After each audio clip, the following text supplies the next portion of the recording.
নমস্কার বন্ধুরা।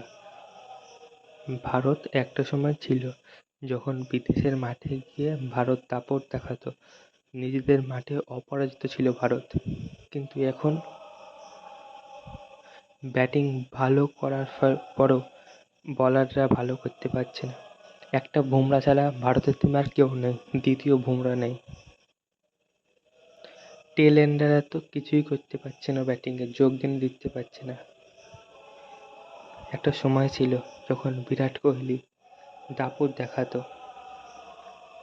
আর কি আসবে না বিরাট কোহলি ফেরত? সেই যে দাপট, সেই যে উত্তেজনা, সেটা কি আর ফিরবে না ভারতের টেস্ট ক্রিকেটে? আস্তে আস্তে ভারতের টেস্ট ক্রিকেটটা নিচে নেমে যাচ্ছে, ডাউনফল করছে।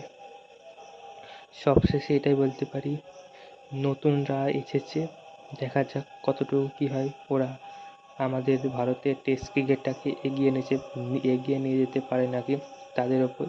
সবশেষে বলি, চ্যানেলটাকে সাবস্ক্রাইবার করে দেবেন।